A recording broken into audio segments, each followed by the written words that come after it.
Lars, my good friend brother Lars, and dock workers of the mighty Swedish Transport Workers Union, congratulations for coming together and making a determination to fight from the front.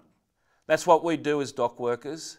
We've got a responsibility to take up on behalf of our families, on behalf of our communities, on behalf of dock workers around the world and transport workers around the world. We've got a responsibility to get on the front foot against a war on workers.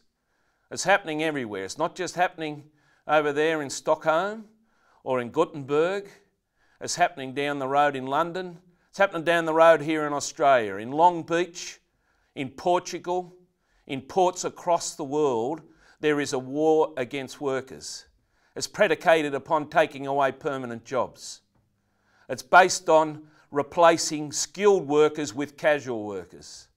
It's fundamentally about removing strong trade unions from a capacity to negotiate decent conditions of employment, to have laws that are regulated by the country and not by the international free market, to be able to have exploitation as a byword of how work is done, and not security and the future and decency of employment and respect from the employer.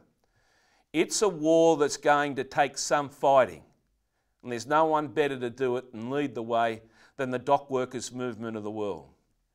We've got a responsibility to reach out to the seafarers and make sure that they're properly organised. And in properly organising them, make sure they don't do our work. No self-handling. So the same things that we did in the European Directive 1 and the European Directive 2 and the future directives that we're seeing unfold down in Portugal and around Europe now don't get any traction. And it's just not working with the seafarers in the Flag of Convenience campaign against low standards of employment and exploitation. It's working through the Ports of Convenience campaign, where dock workers are targeted by employers anywhere in the world.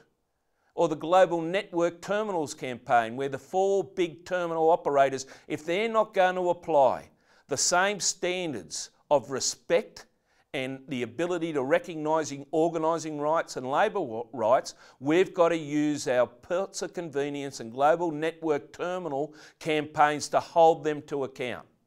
And in doing that, reach out into road.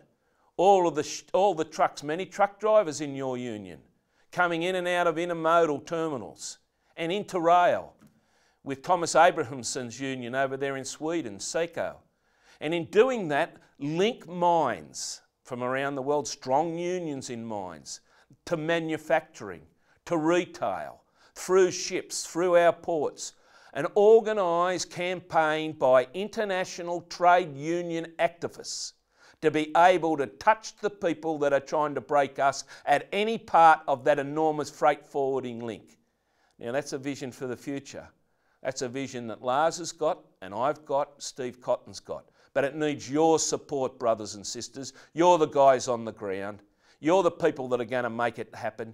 You're the ones to go out and inspire your workmates that we can fight. We have to fight. Unions are about fighting, and in fighting we're able to aspire and achieve a better working life and a better life for our families and our communities.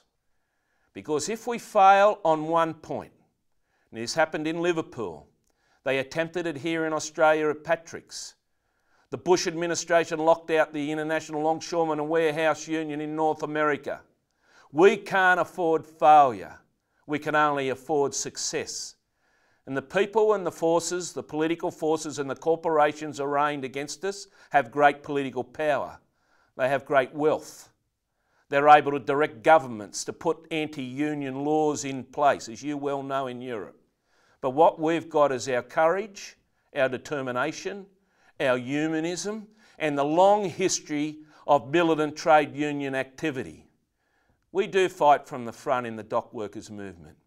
We are prepared to reach out to other workers. We are great internationalists.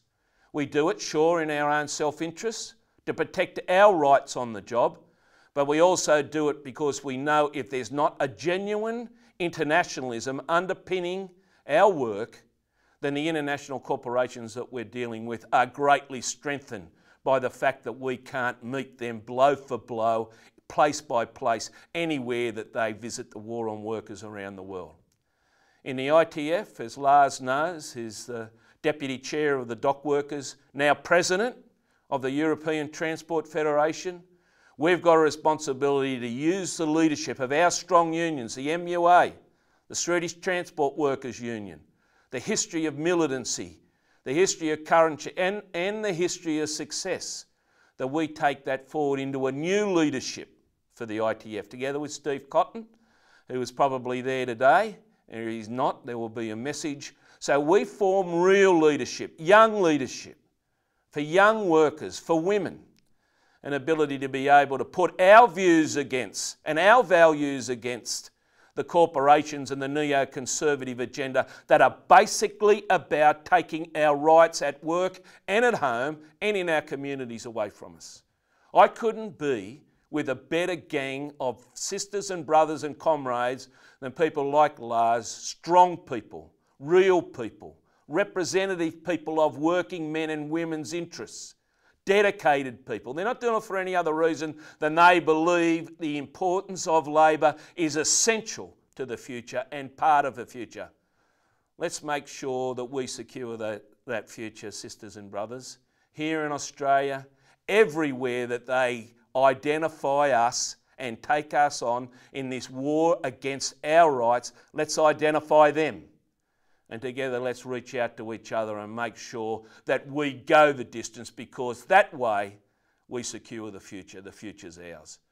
Good luck on your considerations. Like I said, I wish I was there, but I'm there in fight and spirit alongside you, Lars, and all of my brothers and sisters there in the Swedish Transport Workers Union. Couldn't have better company. All the best, comrades.